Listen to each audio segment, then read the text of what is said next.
Hello dear students, today we are going to start sixth numerical. Yesterday we have discussed five numerical. I hope you all understand those all five numericals. So today we are going to start our sixth numerical. A 70 kg man, 70 kg का आदमी है, in sea is being lifted by the helicopter with the help of a rope. एक 70 KG का आदमी कहीं समुद्र में है, उसको उठाने के लिए, जंप करने के लिए, पिक करने के लिए कोई हेलीकॉप्टर की मदद ली गई। उस हेलीकॉप्टर से एक रस्सी को छोड़ दिया गया, उस रस्सी को पकड़ के वो आदमी ऊपर चढ़ता है, मतलब उसको वो रस्सी को पकड़ लेता है और वो हेलीकॉप्टर उसको लेके ऊपर की तरफ चलता है। और उस आदमी का वेट जो है, मास जो है 70 केजी दिया है। अब ये बताता है कि ये जो रोप है, जो ये रस्सी है, which can bear a maximum tension of 100 kg weight. ये 100 केजी वेट मैक्सिमम टेंशन को कैरी कर सकता है। ये केजी वेट का क्या मतलब है, इसको ये टेंशन की एक नई यूनिट है फोर्स की, मैं आपको बताऊंगा अभी इसका क्या मतलब है। With what maximum acceleration the helicopter should rise so that rope does not break. ये एक्सीलरेशन इसका कितना होना चाहिए कि ज्यादा से ज्यादा,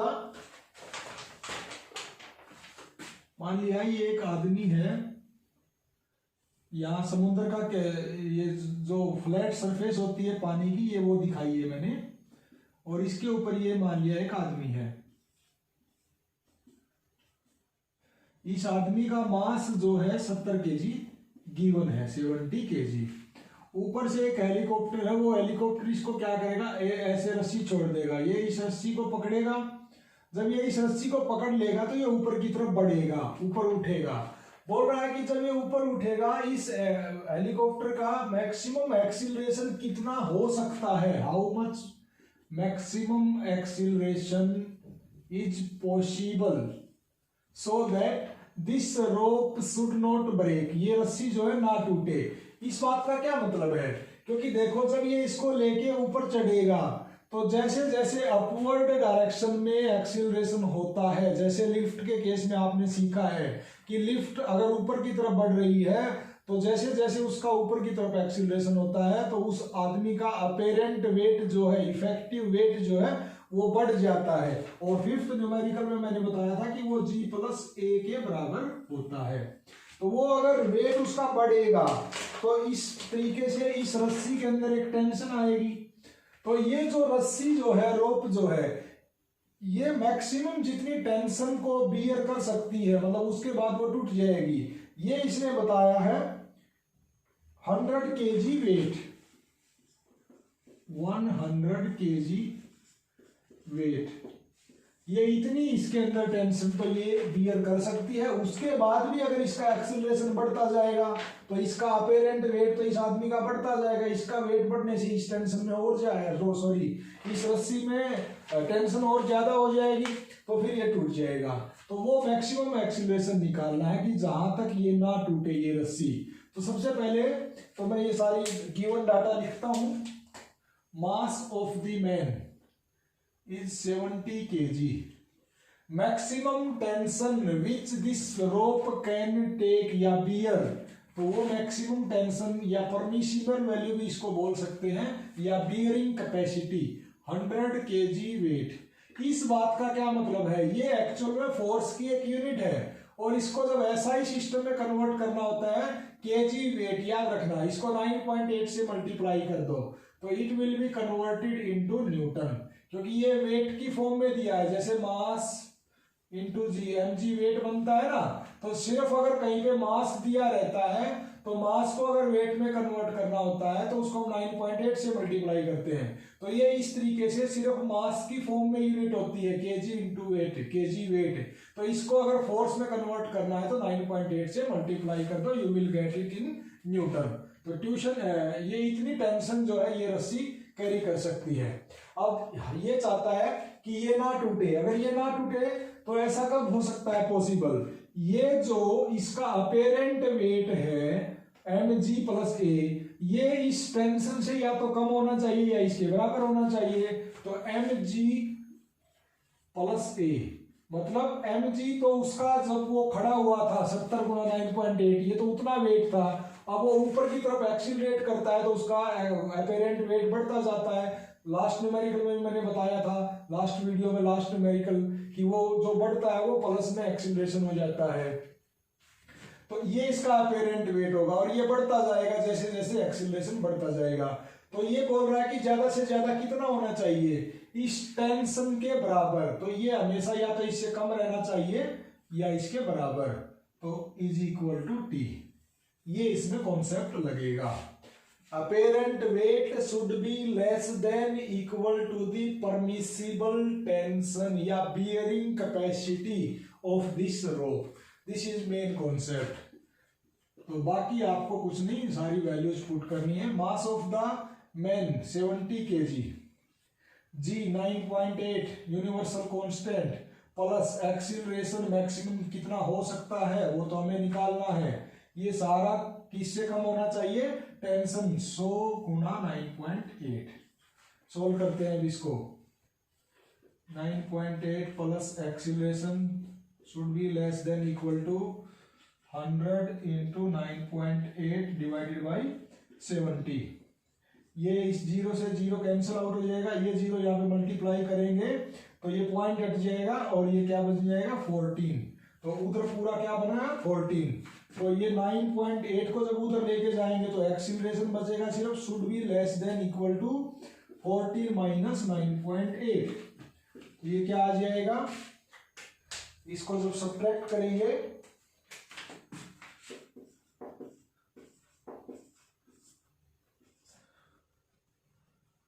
4.2। तो acceleration should be less than equal to 4.2 और एक्सीलरेशन की यूनिट होती है मीटर पर सेकंड स्क्वायर।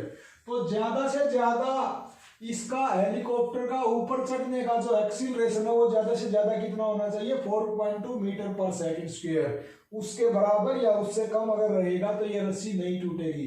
अगर ये इससे ज्यादा भी इसको एक्सीलरेट करेगा, बहुत ज्यादा स्पीड से अगर ये ऊपर की तरफ बढ़ता चला जाएगा तो मतलब उसका एक्सीलरेशन बहुत ज्यादा होगा। तो उस सिचुएशन में इस आदमी का अपेरेंट इतना ज्यादा बढ़ जाएगा वेट कि इसमें इतनी ज्यादा टेंशन आ जाएगी रोप में कि ये टूट जाएगी। तो it's safe acceleration is 4.2 metre per second square. तो I hope you got this concept.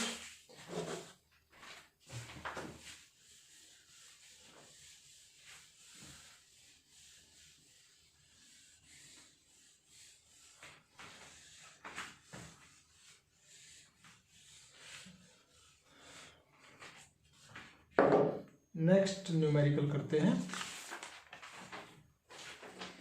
A man weighing 60 kg 60 run along the rail with a velocity of 18 kilometre per hour. एक आदमी है, उसका खुद का जो मास है वो 60 किलोग्राम है। वो रन रहा है, भाग रहा है एक रेल, मतलब रेलवे ट्रैक जिस चीज को जैसे हम बोलते हैं इस तरीके से, कोई भी रेल का मतलब कोई स्ट्रेट रास्ता, उस पे वो दौड़ रहा है और उसकी दौड़ने की जो वेलोसिटी है वो 18 किलोमीटर पर आवर है। वो 18 किलोमीटर पर आवर की स्पीड से दौड़ रहा है। फिर वो क्या करता है, and jump into A car of A mass 1 quintal. वो फिर जिस ट्रैक पे दौड़ रहा है वो जाके उसी ट्रैक पे एक कार खड़ी हुई है, वो कार का मास जो है 1 क्विंटल है, 100 kg, जिसको हमारी आम चीजों में भी यूज करते हैं क्विंटल को। क्विंटल क्या है, मास की ही एक यूनिट है। जैसे 1 क्विंटल गेहूं या इस तरह की हम फार्मर्स यूज करते हैं। 1 क्विंटल का मतलब 100 kg। वो एक कार के ऊपर स्टैंडिंग ऑन द रेल, वो जो खड़ी हुई है वो उसके ऊपर कूद जाता है। Calculate the velocity with which car will start travelling along the rail. वो वेलोसिटी जैसे वो कूदेगा उसके ऊपर, वो खड़ी हुई थी कार, तो आके वो उसके ऊपर धक्का लगाएगा तो वो कार चलने लगेगी। पूछ रहा है कि वो कार किस वेलोसिटी से चलेगी। तो पहले आप क्वेश्चन को समझो।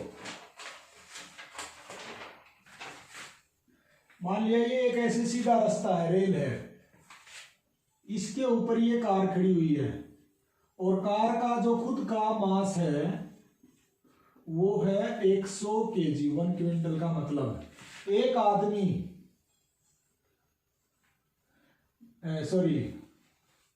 एक आदमी भागा हुआ आता है और इस आदमी का खुद का जो मास है, मास ऑफ द मैन 60 kg है और ये जब भागा हुआ आता है तो उस टाइम पे इसकी वेलोसिटी दी हुई है 18 किलोमीटर पर आवर।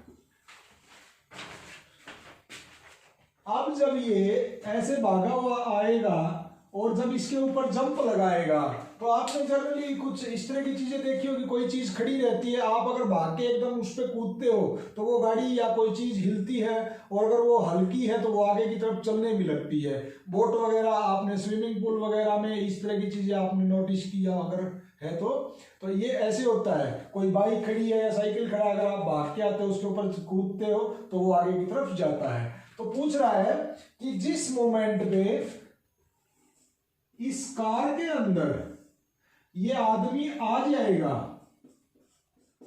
जिस मोमेंट पे ये 18 किलोमीटर पर आवर की स्पीड से एकदम से इस पे आएगा, तो ये दोनों एक ही चीज बन जाएंगी, कार भी और आदमी भी। तो उस टाइम पे ये दोनों किस स्पीड से चलेंगे, दिस इज द क्वेश्चन। तो पहले क्या था, ये आदमी इस स्पीड से चल रहा था, इस आदमी का इतना मास था, ये कार खड़ी थी पहले, तो पहले इसकी वेलोसिटी क्या थी, इनिशियली वेलोसिटी ऑफ कार 0 थी। फिर ये आदमी जब इसके ऊपर छलांग लगाता है, जंप लगाता है, तो ये दोनों सिस्टम एक ही बन जाते हैं, क्योंकि ये आदमी भी कार के अंदर ही आ जाता है। तो टोटल मास इसका कितना हो जाएगा, finally mass of car plus mass of man, तो 60 प्लस 100 160 kg। और वेलोसिटी दोनों की मिलके क्या बनेगी वो हमें निकालनी है। तो शुरू इसको करने का एक बड़ा ही सिंपल कॉन्सेप्ट है, principle of conservation of linear momentum. Apply principle of conservation of linear momentum. तो ये क्या बोलता है कि इनिशियल मोमेंटम किसी आइसोलेटेड सिस्टम में, मैंने बताया था आइसोलेटेड सिस्टम का क्या मतलब है भाई, ये मैन या तो कार के ऊपर फोर्स लगा रहा है या कार इस मैन के ऊपर, इन दोनों के अलावा तो कोई तीसरी चीज नहीं है ना कि इन दोनों को कोई इफेक्ट करता है। तो ये दोनों अपने आप में क्या बन गए, एक सिस्टम बन गए कि पहले ये अलग अलग थे, दूर दूर थे, ये आदमी आता है, आके इस पे जंप करता है, जंप करने से इसके ऊपर फोर्स लगता है, तो फिर ये क्या करते हैं, चलना शुरू हो जाती है। तो ये तो इनिशियल पोजीशन है जब ये भाग रहा था और ये खड़ी हुई थी, और ये फाइनल पोजीशन है जब ये दोनों एक ही चीज बन गई, मतलब ये आदमी इसी के अंदर बैठ गया, तो ये दोनों मिलके फिर एक चलने लग गए। जिस स्पीड से कार चलेगी उसी स्पीड से वो आदमी मतलब उसके अंदर बैठ के चल रहा है। तो this is final situation, this is initial situation. तो पहले इस इनिशियल सिचुएशन का लीनियर टोटल मोमेंटम निकाल लेते हैं, और फिर इस फाइनल सिचुएशन में लीनियर टोटल मोमेंटम निकाल लेते हैं, और दोनों को इक्वेट कर देते हैं by the applying the principle of linear conservation of linear momentum. तो इनिशियल मोमेंटम टोटल किसके बराबर हो जाएगा, फाइनल मोमेंटम टोटल। तो ये कॉन्सेप्ट हमें अप्लाई करना है। तो इनिशियल मोमेंटम टोटल का क्या मतलब है, इनिशियल मोमेंटम टोटल का मतलब है momentum of man plus momentum of car. तो इसको मैं सिर्फ ऐसे P से लिखता हूं, क्योंकि P का मतलब क्या बन गया, momentum of man plus momentum of car. दोनों का कब निकालना है, इनिशियल पोजीशन पे, is equal to momentum of man plus momentum of car. कब निकालना है, फाइनल पोजीशन पे। तो इसको खाली छोटा एफ से लिख देते हैं। अब आदमी का इनिशियल मोमेंटम निकालना है। इनिशियली इसका मास कितना है, 60 kg, इसकी स्पीड कितनी, 18 किलोमीटर पर आवर को मीटर पर सेकंड बना लो, ऐसा ही सिस्टम में कन्वर्ट कर लो। तो ये 18 kilometre, let me check it is visible और not, okay, 18 kilometre per hour, kilometre per hour, इसको जब आप मीटर पर सेकंड बनाओगे तो 1 किलोमीटर में 1000 मीटर, आवर में 3600 सेकंड। तो ये बन गया 5 मीटर पर सेकंड। तो ये आदमी की स्पीड जो है 5 मीटर पर सेकंड थी। तो mass of man into velocity of man initially, तो ये 60 into 5 plus mass of car 100 into velocity of car initially 0। तो ये तो आ गया टोटल इनिशियल मोमेंटम। इसी तरीके से फाइनल मोमेंटम निकाल लेते हैं। अब आपको ध्यान देना है फाइनल मोमेंटम कैसे निकलेगा। मैन और कार अलग अलग तो नहीं है, दोनों एक ही सिस्टम बन गया, दोनों एक ही चीज के अंदर है। मतलब ये आदमी इस कार के साथ ही है, जिस स्पीड से कार चलेगी उसी स्पीड से आदमी चलेगा। तो अब आपको क्या करना है, जब फाइनल मोमेंटम निकालना है, मास of man plus mass of car into में वेलोसिटी करनी है, तो आप फाइनल मोमेंटम निकाल पाओगे। अलग अलग क्यों नहीं निकाल पाओगे, क्योंकि ये दोनों अलग अलग है ही नहीं। तो mass of man plus mass of car, total mass बन गया, और इनटू में इन दोनों की वेलोसिटी, जो कि एक कॉमन वेलोसिटी होगी। कार भी उसी स्पीड से चलेगी और मैन भी उसी स्पीड से चलेगा। तो अब इसको लिखते हैं, ये 60 इंटू 5 300 प्लस 100 इंटू 0, ये तो 0 बन जाएगा, is equal to mass of man 60, अब बाद में भी आदमी का मास तो उतना ही रहेगा जो पहले था, और मास ऑफ कार, तो दोनों का कितना हो गया 160 kg, इनटू में वो वेलोसिटी जो कि निकालनी है, which will be common velocity for both car and man. तो v कितना आ जाएगा 300 डिवाइडेड बाई 160, 0 to 0, और ये शायद 15.8, इसको आप सोल्व कर लेना, मीटर पर सेकंड। इतनी वेलोसिटी आ जाएगी कि इतनी वेलोसिटी से ये दोनों एक कॉमन वेलोसिटी के साथ चलना शुरू कर देंगे। तो this will be very simple question. Next, इसका आंसर 1.88 मीटर पर सेकंड है। Question number 8, mass of A and B are 10 kg and 5 kg shown in the figure. एक फिगर दिया हुआ है, पहले मैं फिगर ही बना देता हूं, फिर उसको डिटेल में बताऊंगा।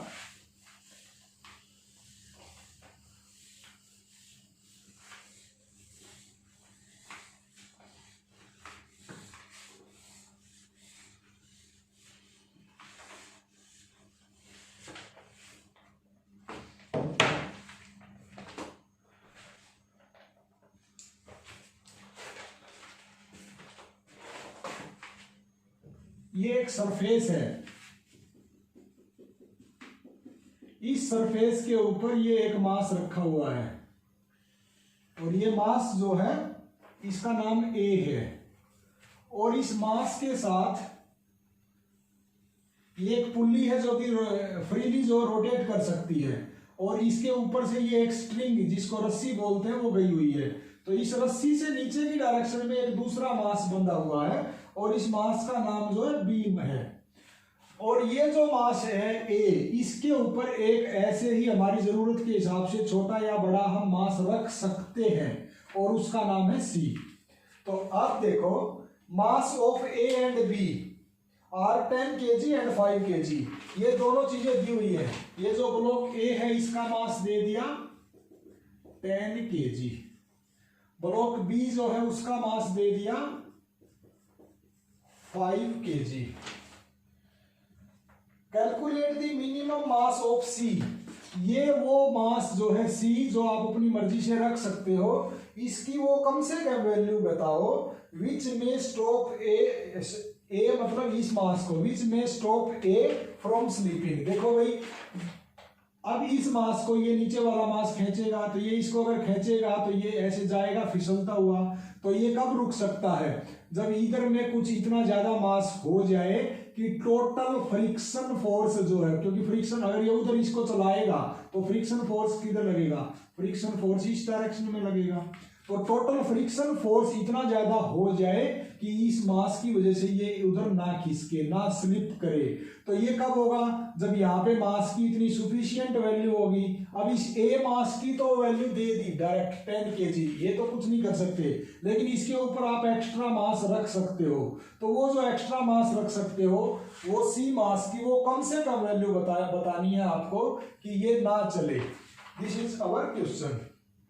और इसमें एक चीज दे दी कि coefficient of static friction between block A is, between block A and ये टेबल, इन दोनों के बीच में जो कोफिशिएंट ऑफ फ्रिक्शन है म्यू, इसकी वैल्यू उसने बता दी 0.2।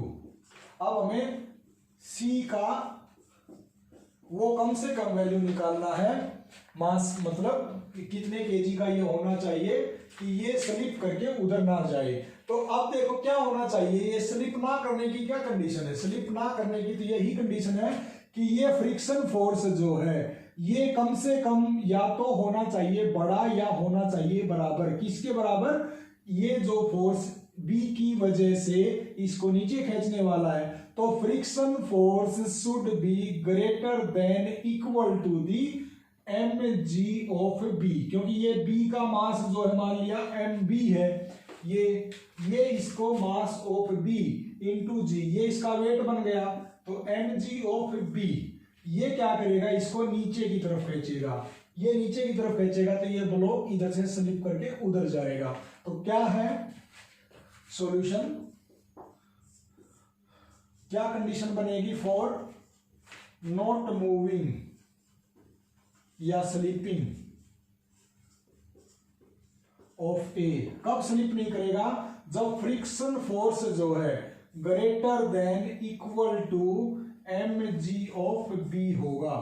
अगर ऐसा हो जाता है, ये फ्रिक्शन फोर्स जो है उससे बड़ा या कम से कम उसके बराबर अगर हो जाता है तो ये स्लिप नहीं करेगा।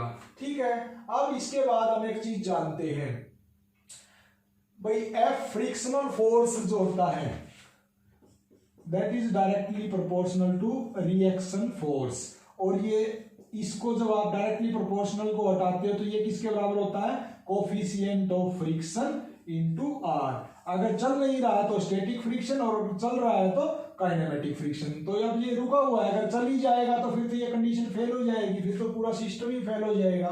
चलते हुए की बात नहीं है, ये रुका रहना चाहिए। तो फिर ये आप स्टैटिक फ्रिक्शन की वैल्यू यूज करोगे, स्टैटिक फ्रिक्शन की वैल्यू 0.2 उसने दी है। आर क्या होता है, आर मैंने बताया था कि जो भी सरफेस होता है उस सरफेस पे नॉर्मल की डायरेक्शन में जो एक रिएक्शन फोर्स लगता है ड्यू टू इट्स वेट, जो ये मास रखा हुआ है इसके वेट की वजह से ये सरफेस जो है अपने परपेंडिकुलर डायरेक्शन में एक रिएक्शन फोर्स लगाता है, उसको हम बोलते हैं रिएक्शन फोर्स। तो यहाँ पे तो वेट जो है बिल्कुल डाउनवर्ड डायरेक्शन में है, दोनों का mass of A plus mass of C, दोनों का डाउनवर्ड डायरेक्शन में, तो रिएक्शन फोर्स क्या हो जाएगा, इन दोनों के equal but opposite in direction. तो ये आर जो है इन दोनों के इक्वल होगा magnitude wise but opposite in direction and perpendicular या नॉर्मल टू दिस सरफेस। तो आर की जगह हम क्या लिख सकते हैं, अगर मैग्नीट्यूड की सिर्फ बात करें, mass of A plus mass of C. तो एफ इज इक्वल टू क्या आ गया, mu into mass of A plus mass of C. अब एफ की वैल्यू आ गई, इसको यहाँ पुट कर देते हैं, और एम इंटू जी इसका क्या मतलब है, इसका मतलब बी की तो सारी वैल्यू हमें पता ही है, मालूम ही है ऑलरेडी। तो एफ की वैल्यू पुट कर दो, इसका वेट है, वेट होने की वजह से यहाँ पे जी भी लगेगा, क्योंकि आप इसका डाउनवर्ड डायरेक्शन में क्या लगेगा, मास की का वो कंपोनेंट जो अर्थ की तरफ लगता है उसको वेट बोलते हैं हम। तो ये आर जो है यहाँ पे जी भी आएगा,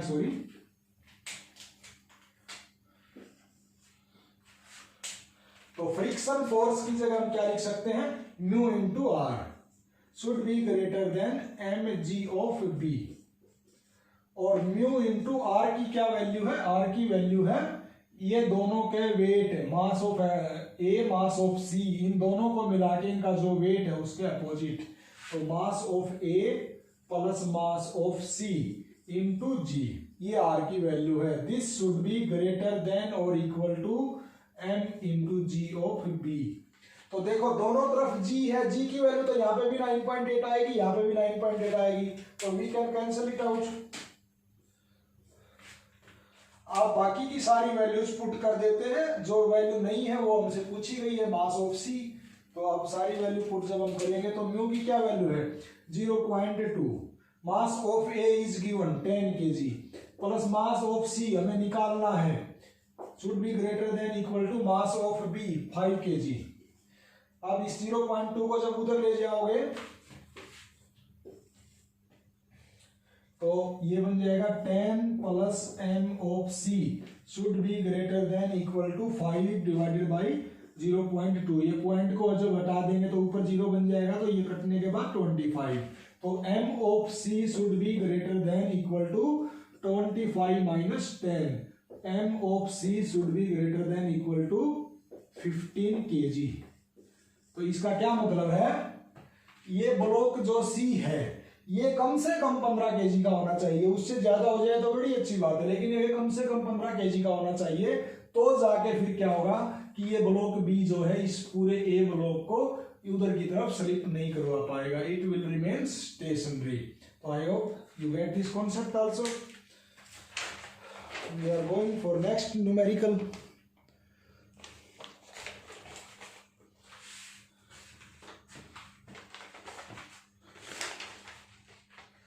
Question number 9.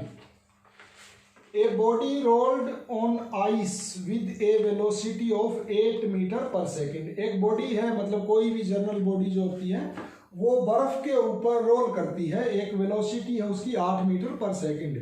Come to rest after travelling a distance of 4 metre. वो 4 मीटर चलने के बाद वो बॉडी रेस्ट में आ जाती है। Calculate the coefficient of friction. Coefficient of friction निकालना उस बॉडी का और उस आइस के बीच में कितना कोफिशिएंट ऑफ फ्रिक्शन है।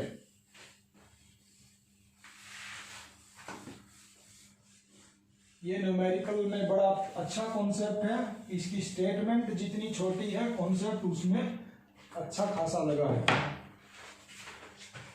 मान लिया ये ऐसे समतल जगह पे कहीं पे आइस है, स्नोफॉल आप देखते भी हो पहाड़ों में, कहीं पे ऐसे प्लेन सरफेस पे कहीं पे बर्फ है। कोई बॉडी जो है यहां से चल के आती है और इस टाइम पे इसकी वेलोसिटी जो है 8 मीटर पर सेकंड है। और ये बॉडी जब चल के जाती है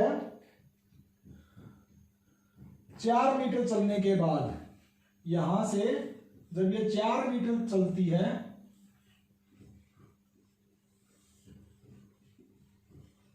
चार मीटर चलने के बाद इसकी वेलोसिटी जो है 0 हो जाती है। पूछ रहा है कि कोफिशिएंट ऑफ फ्रिक्शन कितना होगा। कोफिशिएंट ऑफ फ्रिक्शन म्यू जिसको हम बोलते हैं, इसकी वैल्यू निकालनी है। अब देखो ये बॉडी जब चलेगी यहां से 8 मीटर पर सेकंड है, ये चलते चलते इसकी स्पीड धीरे धीरे हो जाएगी और धीरे धीरे होने के बाद कुछ 4 मीटर चलने के बाद इसकी वेलोसिटी जो है 0 हो जाएगी या स्पीड जो है 0 हो जाएगी। क्यों होता है ऐसा? कोई भी चीज हम छोड़ देते हैं, जैसे फर्श पे किसी बॉल को छोड़ देते हैं हम लोग, उसकी वेलोसिटी लगातार घटती जाती है और घटते घटते टाइम के बाद वो जाके 0 हो जाती है, मतलब रुक जाती है। ऐसा क्यों होता है? क्योंकि वो बॉल है या कोई भी चीज आप छोड़ दो फर्श के ऊपर कहीं पे भी, उसकी स्पीड धीरे धीरे इसलिए घटती है क्योंकि वो जिस भी सरफेस के ऊपर होती है वो उसके ऊपर एक फ्रिक्शन फोर्स लगा रहा होता है। उस फ्रिक्शन फोर्स का काम है इसके मोशन का अपोज करना, जिसकी वजह से इसकी स्पीड लगातार घटते जाती है। तो अब यहाँ पे हमें निकालना है कि इन दोनों के बीच में कोफिशिएंट ऑफ फ्रिक्शन क्या है। कुछ नहीं दिया, मास भी नहीं बताया, एरिया भी नहीं बताया, कुछ नहीं बताया, बस इतना बताया है कि पहले इसकी स्पीड 8 मीटर पर सेकंड थी और बाद में इसकी स्पीड 0 हो गई 4 मीटर चलने के बाद। Then how much will be coefficient of friction. तो हम बेसिक कॉन्सेप्ट से चलते हैं, हमें तो कुछ नहीं पता, हमें सिर्फ इतना पता है कि ये अगर उधर जाएगा, इसका मोशन अगर उधर है तो फ्रिक्शन की डायरेक्शन किस तरफ होगी? इस तरफ होगी। तो जब ये यहाँ पे होगा तो इस टाइम पे इसका फ्रिक्शन किधर है? इधर है। जब इनिशियली ये चला था उस टाइम पे भी इसका फ्रिक्शन किधर है? इधर है। तो इसमें कोई शक नहीं कि friction force is in this direction. दूसरी बात हमें क्या मालूम है, ये फ्रिक्शन फोर्स किसके बराबर होता है? ये फ्रिक्शन फोर्स होता है, ये जो चल रही है बॉडी, इसको चलाने वाला जो इफेक्टिव मास इनटू एक्सीलरेशन जिसको हम बोलते हैं इफेक्टिव फोर्स, ये उसके बराबर होगा। तो वो हम निकाल लेंगे मास इनटू एक्सीलरेशन करके, वो जब हम निकाल लेंगे तो उससे फ्रिक्शन फोर्स आ जाएगा। एक दूसरी बात हमें क्या मालूम है ये बॉडी अगर इसका कुछ भी मास है, मान लिया let mass of the body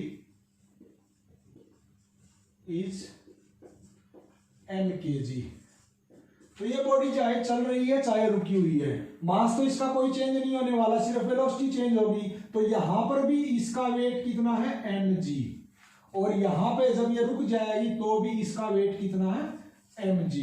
दूसरी बात हमने ये सीखी है कि जिस भी सरफेस के ऊपर कोई बॉडी होती है उसके वेट की वजह से इस सरफेस के नॉर्मल डायरेक्शन में एक नॉर्मल रिएक्शन फोर्स लगता है जो कि इस वेट का काउंटर पार्ट होता है। अगर ये बिल्कुल ऐसे हॉरिजॉन्टल सरफेस है तो इसका वेट ऐसे अर्थ की तरफ डाउनवर्ड होगा, तो रिएक्शन फोर्स भी इसके इक्वल बट अपोजिट होगा। ये अगर इंक्लाइंड सरफेस होता है तो वो सारी बातें मैंने बता रखी हैं कि इस वेट का सिर्फ वो कंपोनेंट ले लो which is acting in normal direction to this surface, and reaction force will be equal but opposite in direction to the component of weight which is acting in normal direction। तो यहाँ पे वो बात नहीं है, यहाँ पे तो डायरेक्टली क्या है कि रिएक्शन फोर्स जो है इसके mg के अपोजिट डायरेक्शन में होगा और उसका मैग्नीट्यूड इसी के बराबर होगा। तो यहाँ पे भी रिएक्शन फोर्स क्या है, उतना ही है। तो रिएक्शन फोर्स निकालना हमारे लिए कोई बड़ी बात नहीं है, मास हमने मान ही लिया और वो जो है mg के बराबर है। फ्रिक्शन फोर्स निकालना हमारे लिए कोई बड़ी बात नहीं है, क्यों नहीं है, क्योंकि मास हमने मान ही लिया, एक्सीलरेशन हम निकाल लेंगे। चेंज इन वेलोसिटी क्या होता है, एक्सीलरेशन होता है। तो ये चेंज इन वेलोसिटी जो हुई है, अब इसमें हमें टाइम का नहीं पता, और change in velocity per unit time जब तक आप नहीं करोगे तब तक आप उसको एक्सीलरेशन को निकाल नहीं सकते। लेकिन इसने क्वेश्चन को ऐसे घुमा दिया, ऐसे एक इनडायरेक्ट वे में कोई दूसरी चीज दे दी कि आपके पास टाइम भी नहीं है और चेंज इन वेलोसिटी है, फिर भी आप एक्सीलरेशन निकाल सकते हो। उसका एक क्या फार्मूला है, यहाँ इसने डिस्टेंस दे दी और आपके पास मोशन की 3 इक्वेशन है। First s is equal to ut plus half at square, ये कहीं पे लग जाए बड़ी अच्छी बात नहीं है तो दूसरी लगाओ, v is equal to u plus at, ये लग जाए बड़ी अच्छी बात, otherwise you can apply third one, v square minus u square is equal to 2as। अब देखो v फाइनल वेलोसिटी गिवन है, सॉरी फाइनल वेलोसिटी तो इसकी स्टॉप हो जाएगी, ये हमें पता है। इनिशियल वेलोसिटी जब ये बिल्कुल चल रहा था जिस मोमेंट पे, this is initial velocity and this is final velocity. दो वेलोसिटी पता है, 2 इंटू a इंटू एस, 2 तो एक कांस्टेंट है, एक्सीलरेशन तो हमें निकालना ही है, s क्या है, ये डिस्टेंस है। तो एक्सीलरेशन हम निकाल सकते हैं अगर वेलोसिटी दोनों दी हुई है और डिस्प्लेसमेंट दिया हुआ है। तो टाइम हमेशा, ये नहीं कि टाइम और वेलोसिटी दी हुई होगी तभी आप एक्सीलरेशन निकाल सकते हो, दो वेलोसिटी और डिस्प्लेसमेंट दे दे तो भी आप एक्सीलरेशन निकाल सकते हो। तो एक्सीलरेशन कैलकुलेट करते हैं, सॉल्यूशन एक्सीलरेशन, ये अप्लाई v स्क्वायर मतलब फाइनल वेलोसिटी का स्क्वायर माइनस u स्क्वायर मतलब इनिशियल वेलोसिटी का square is equal to 2 into a into S. Final velocity क्या है, 0 का स्क्वायर माइनस इनिशियल वेलोसिटी क्या है 8 metre per second square is equal to 2 into acceleration which we have to calculate. s मतलब ये displacement initial से final 4 metre, तो ये माइनस 8 का मतलब स्क्वायर का मतलब 8 इंटू 8, ये तो 0 हो जाएगा और ये 2 इधर आ गया और ये 4 भी इधर आ गया। तो एक्सीलरेशन कितना आ गया, ये 4 दूनी 8, 1 गया, तो एक्सीलरेशन आ गया माइनस का 8 मीटर पर सेकंड स्क्वायर। और एक्सीलरेशन अगर माइनस है तो उसका सिर्फ इतना ही मतलब होता है कि its velocity is going on in decreasing. तो ये पहले ज्यादा थी और ये घटते घटते 0 हो गई, जो हमारे को दिखाई भी दे रहा है। तो दिस इज रिटार्डेशन, तो इसमें माइनस का इससे ज्यादा कोई इंपॉर्टेंस नहीं है। अब हम क्या कर सकते हैं, फ्रिक्शनल फोर्स निकाल सकते हैं। तो फ्रिक्शनल फोर्स की वैल्यू क्या आ जाएगी, मास इनटू एक्सीलरेशन, क्योंकि ये मास इनटू एक्सीलरेशन क्या है, according to Newton second law of motion, this is that effective force which is responsible for the motion of this body from this position to this position. तो ये जितना force है इसी के बिल्कुल अपोजिट और उतना ही मैग्नीट्यूड का फोर्स लगता है which is known as frictional force. तो ये जो मैंने लिखा है this is frictional force actually. तो ये किसके बराबर होगा, मास इनटू एक्सीलरेशन, जो इफेक्टिव फोर्स है who is responsible for the motion of the body from this position to this position. तो यहां से हम फ्रिक्शनल फोर्स निकालते हैं।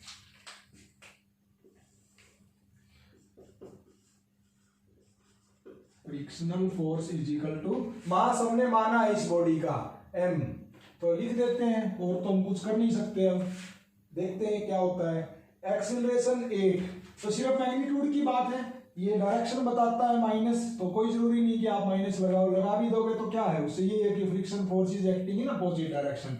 तो फ्रिक्शन फोर्स की वैल्यू आ गई m इंटू 8। अब सॉरी, नॉर्मल रिएक्शन फोर्स की वैल्यू क्या होगी, m इंटू जी। मास हमने मान रखा और g की वैल्यू क्या है 9.8। अब पूछा क्या है क्वेश्चन में, कोफिशिएंट ऑफ फ्रिक्शन। अब हमें पता है कि F इज इक्वल टू क्या होता है, म्यू इंटू आर के बराबर होता है। F की वैल्यू रख दो, R की वैल्यू रख दो, वहां से म्यू की वैल्यू आ जाएगी। F की वैल्यू क्या है, m into 8 is equal to mu coefficient of friction which we have to calculate, और R की वैल्यू m इंटू जी। तो दोनों तरफ से m से m कैंसिल आउट हो जाएगा, तो म्यू की वैल्यू क्या आ जाएगी, 8 divided by 9.8 is equal to mu. तो यहां से कोफिशिएंट ऑफ फ्रिक्शन की वैल्यू आ जाएगी, मैं आंसर 0.816, इतना आंसर आ जाएगा। आप कैलकुलेट करके देख लेना, मैंने लिख रखा है तो मैं आपको बता दिया है। तो इतना कोफिशिएंट ऑफ फ्रिक्शन आ जाएगा।